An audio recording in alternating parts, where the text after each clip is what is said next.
Hello friends, post market analysis में आपका स्वागत है।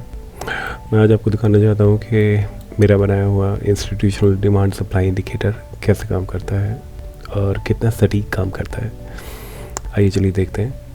इसको चार्ट पे लगाया, अप्लाई किया, इसको ओपन किया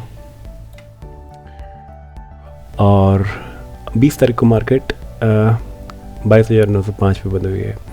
लेकिन अगर आप थोड़ा सा पीछे जाके देखेंगे 18 तारीख को जो एक डिमांड जोन फॉर्म हुआ था, 17 तारीख को मार्केट वहाँ से ऊपर पुश हुआ, वापस उसी जोन पे जहाँ से मार्केट ऊपर पुश हुआ था रीटेस्ट करा, फिर एक और पुश मिला उसे, इस पर थोड़ा ज़्यादा, और फिर वहाँ से दोबारा मार्केट सेम उसी पॉइंट पे आके और फिर दोबारा से ऊपर पुश किया है। तो आप समझ सकते हैं कि 22,812 और 10 का लेवल कितना इम्पॉर्टेंट है। मार्केट यहाँ से बार बार ऊपर को जा रहा है, बायर्स यहाँ से प्राइस को नीचे जाने नहीं देना चाह रहे हैं। उन्हें पता है कि अगर यहाँ से प्राइस नीचे जाता है तो फिर मार्केट को संभालना बहुत मुश्किल हो जाएगा।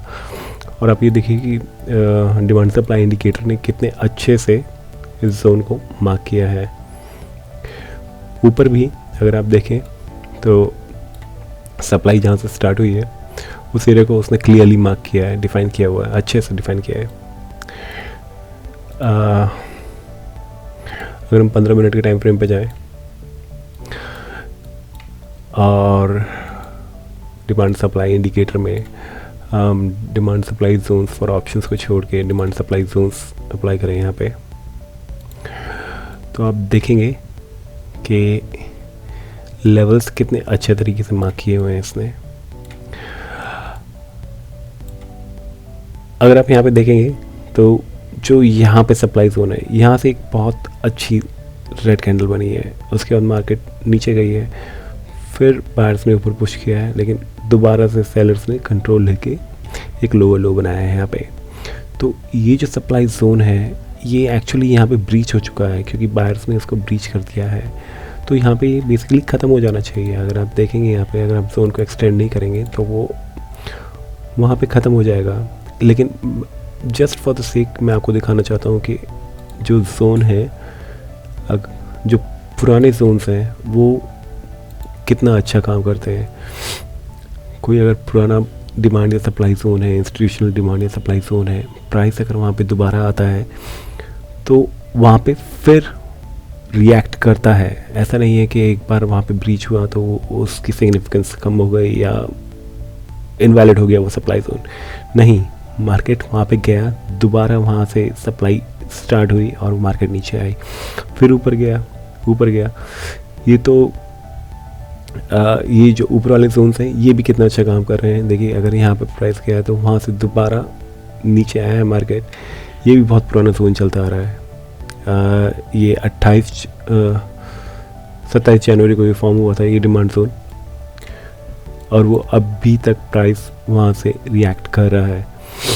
तो देखेंगे अगर आप, तो ये जो जितने भी पुराने जोन्स हैं वहाँ से प्राइस रिएक्ट कर रहा है। ये अभी यहाँ पे ऊपर 23,044 के आसपास गया प्राइस, उसके बाद दोबारा नीचे आया और एग्जैक्टली उसी जगह पे आया जहाँ पे पहले ये सप्लाई जोन था।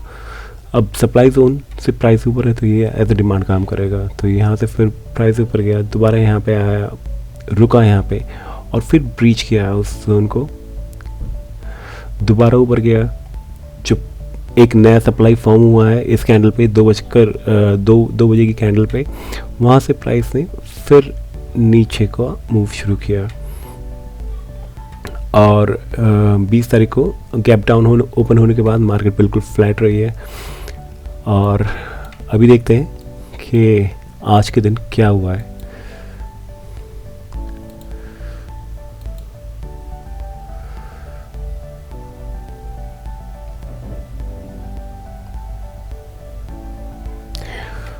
तो आज के दिन मॉर्निंग सेशन में मार्केट गैप डाउन ओपन हुई थी। उसके बाद मार्केट में बायर्स ने एक पुश देने की कोशिश करी मार्केट को ऊपर, बट सेलर्स इतने डोमिनेंट थे, इंस्टीट्यूशनल सेलर्स, जो ये 3 रेड कैंडल बनी है कंप्लीट डोमिनेंस दिखाती है उनका। उसके बाद प्राइस एग्जैक्टली डिमांड जोन पे है और ये लास्ट डिमांड जोन है गाइस। अगर यहाँ से मार्केट नीचे गिरती है तो मार्केट में अच्छी खासी सेलिंग देखी जा सकती है। और आप देखिए ये डिमांड एंड सप्लाई इंडिकेटर कितने अच्छे से मार्क कर रहा है सारे जोन्स को, नॉट जस्ट आपका करंट या प्रेजेंट जोन जो है उसको मार्क कर रहा है, बल्कि जो पुराने जोन्स हैं उनको एक्सटेंड करके आपको एक आइडिया देता है कि कहाँ से प्राइस रिएक्ट कर सकता है। आप चाहें तो इस जोन को आप बंद कर सकते हो, जिसमें सिर्फ आपके अब करंट जोन्स ही विजिबल रहेंगे। लेकिन अगर आपको एक आइडिया चाहिए कि हाँ पहले प्राइस ने कहाँ से रिएक्ट किया है और आगे फ्यूचर में वो कहाँ से रिएक्ट कर सकता है, तो उसके लिए आप एक्सटेंड जोन कर सकते हैं। इसके साथ ही इस इंडिकेटर में आपको प्राइस मैग्नेट और मैजिक लेवल्स मिलता है। प्राइस मैग्नेट मैजिक लेवल्स क्या होते हैं? ये वो लेवल्स होते हैं जहाँ पे प्राइस यूजुअली रिएक्ट करता है। अगर आप देखेंगे निफ्टी एक्जैक्टली इस प्राइस को टच करके वहाँ से सेल ऑफ शुरू हुआ और कहाँ तक, जहाँ पे ये दूसरा प्राइस मैग्नेट लेवल है। उसके बाद नीचे मार्केट चॉपी हो गई, फिर दोबारा उस प्राइस मैग्नेट लेवल के आसपास गया, फिर नीचे आया, प्राइस मैग्नेट लेवल के आसपास गया, उसी के आसपास घूमता रहा मैं। आप पहले भी देखेंगे तो पहले भी मार्केट ने इसी लेवल को रिस्पेक्ट किया है, इस लेवल को रिस्पेक्ट किया है, इस लेवल को रिस्पेक्ट किया है, इस लेवल को रिस्पेक्ट किया है, दोबारा इस लेवल को रिस्पेक्ट किया है। तो प्राइस मैग्नेट लेवल क्या करते हैं? ये प्राइस को अपनी तरफ अट्रैक्ट करते हैं। अगर मार्केट कोई एक पर्टिकुलर लेवल ब्रीच करके अच्छी सॉलिड ग्रीन या रेड कैंडल बनाता है तो पॉसिबल टारगेट, नेक्स्ट टारगेट जो है उसका, वो या तो उसके जस्ट ऊपर का प्राइस मैग्नेट लेवल रहता है या जस्ट उसके नीचे वाला प्राइस मैग्नेट लेवल रहता है, डिपेंडिंग किस कलर की कैंडल फॉर्म हुई है। इसके अलावा अगर हम देखें डेली सपोर्ट और रेजिस्टेंस जोन्स, तो इसमें क्या होता है कि प्राइस जो है बेसिकली इस जोन के अंदर ही रहना पसंद करता है। मोस्ट ऑफ द टाइम आप देखेंगे कि प्राइस इस जोन के अंदर ही ट्रैवल कर रहा है पूरा दिन, राइट। लेकिन जिस दिन ट्रेंडिंग डे होता है उस दिन मार्केट कोई लेवल रिस्पेक्ट नहीं करता। जिस दिन भी ट्रेंडिंग डे है और मार्केट ये लेवल ब्रीच करके और अपना लोअर लो तोड़ता है, लो तोड़ता है पुराना और लोअर लो बनाता है, उस दिन आप बड़ा फॉल या बड़ी रैली एक्सपेक्ट कर सकते हैं मार्केट से।